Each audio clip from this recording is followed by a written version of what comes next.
Good morning friends, অনেক দিন পর আবার ব্লগে। আর এখন তো সকালবেলা ঘুম থেকে উঠেছি, দেখেই বুঝতে পারছো। আর অনেক দিন তো তোমাদের কাছে আসতেও পারিনি। তার অবশ্য একটা কারণ ছিল, যে কারণটা তোমাদের দিদি বলবে। আর দেখবে তোমাদের দিদি এখন কি করছে। Hello friends, welcome back to our channel. আশা করি খুব ভালো আছেন, সুস্থ আছেন। আমিও ভালো আছি। এখন আমি ঘর যাচ্ছি, তো রেগুলার রুটিনের থেকে আজকে মানে একটু এক্সট্রা কাজ হয়ে দাঁড়িয়েছে। ঘর তো অবশ্যই গোছাই, কিন্তু আজকে একটু আলাদা কেন বলছি, এতদিন বাড়ি ছিল না, মায়ের ওখানে গেছি, তো সেই জন্য সেইভাবে কোনো ব্লগও করা হয়নি। আর তোমাদের দাদাভাই মনের দুঃখে ব্লগও করে, এত দুঃখে ছিল বুঝতেই পারছো, দুঃখ না আনন্দ যে ব্লগ করেই নিয়ে যাই হোক। আর তর্কে যাবো না, ঘরের অবস্থা খুব খারাপ। তোমাদের দাদাভাই যদি দেখায় নিশ্চয়ই দেখতে পাবো, মানে সব একবার দেখে নাও ঘরের অবস্থাটা, সমস্ত ছড়ানো। আর তোমাদের দাদাভাই এখন একদম চা খাচ্ছে, তারপরে ফ্রেশ হয়ে রেডি হয়ে একদম অফিসে চলে যাবে। আর ঘরের যে হাল, এই বেহালকে হাল করে একদম ঠিক করে গুছিয়ে আনবো আমি।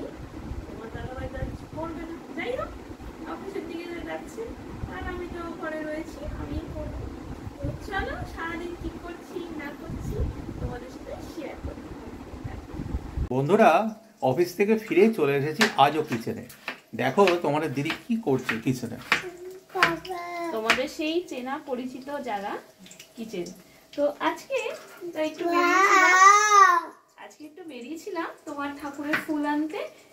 আসলাম তোমার দাদাভাইয়ের সাথে দেখা হয়ে গেল রাস্তায়। তো এখন একটু আলুর পকোড়া করব আর পেঁয়াজি করেছি অলরেডি। এখানে কিছু ভাজা হয়ে গেছে, ব্যাস দেখে নাও অলরেডি রেডি। আর তোমার দাদা একদম খাওয়ার জন্য প্রস্তুত, একদম একদম। আর বাকিটা খেতে খেতে তোমাদের সাথে শেয়ার করব। আর পেঁয়াজ কেটে এখন চোখ দিয়ে জল বেরিয়ে গেছে, চলো দেখতে থাকো। বন্ধুরা দেখো তোমাদের দাদাভাইকে, সেই চেনা পরিচিত জায়গা, তার সাথে এই দেখো পেঁয়াজি এবং মুড়ি। অনেক দিন বাদে তোমাদের সাথে আবার দেখা হলো। অনেকদিন বাদে দেখা হলো, তার কারণ একটা অবশ্যই আছে। সকালে বলেছে দুদিনের জন্য মায়ের কাছে গেছিল, সেই কারণেতে আমি আর ব্লগ করতে ভালো লাগেনি। বাবা দেখো দেখো হাসছে, দেখেছো? মানে কি বলতো, মানে এমন একটা দেখা যায় এত মন খারাপ ছিল ব্লগই করতে পারিনি। সকালে তোমাদের বলেছে, এখনো বলছে বাবা। যাই হোক চলো দেখতে থাকো। Hello friends, hello. তো রাতে ডিনারের সময় হয়ে গেছে, একদম দেখেই বুঝতে পারছো জানলা খোলা, একদম হালকা হাওয়া দিচ্ছে, সাথে বৃষ্টিও হলো, তাই তো ওয়েদারটা একটু ঠান্ডা হয়েছে এই বৃষ্টি হয়ে। আর এখন হচ্ছে ডিনার করব, একদম ডিনার রেডি। চলো দেখাই কি কি করেছি আজকে ডিনারে। এই দেখো রুটি, সন্দেশ, আলু কুমড়ো দিয়ে একটা তরকারি, আর কাঁচা পেঁয়াজ, বুঝতে পেরেছো? হ্যাঁ, সাইডে বাটার রয়েছে, ব্যানানা রয়েছে, এখন নয়, জাস্ট রয়েছে এটা।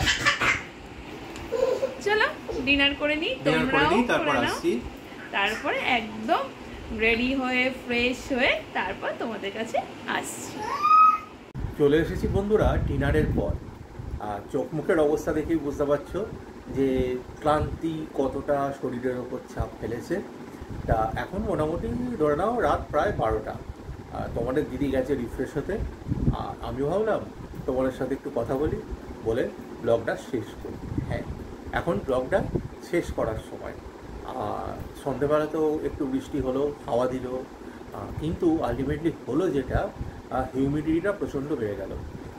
টেম্পারেচার খুব একটা না হলেও হিউমিডিটি এত বেড়ে গেছে, গা প্যাচ প্যাচ করছে। তা যাই হোক, যেমনই হোক, নেচারকে তো মেনে নিতেই হবে। যাই হোক, এরম প্যাচ প্যাচানি গায়ে নিয়েই আপাতত ঘুমোতে যাই। এসি চালানোর মতো অবস্থা তো এখন নয়, আর চালালেও বুঝতে পারছি শরীর খারাপ পড়ে যাবে। অতএব সে চিন্তাভাবনাকে প্রশ্রয় না দিয়ে ঘুমোতে যাই। তোমরাও ঘুমিয়ে পড়ো, আর দেখা হবে নেক্সট ব্লগে। আর ততক্ষণের জন্য গুড নাইট। খুব খুব খুব ভালো থেকো। ভালো লেগে থাকলে ব্লগটা লাইক, কমেন্ট এবং সাবস্ক্রাইব করে আপডেটেড থেকো। আর কীরকম লাগছে তোমাদের সেটা আমাদের কমেন্ট করে জানিও। ওকে, আপাতত আজকের মতো টাটা।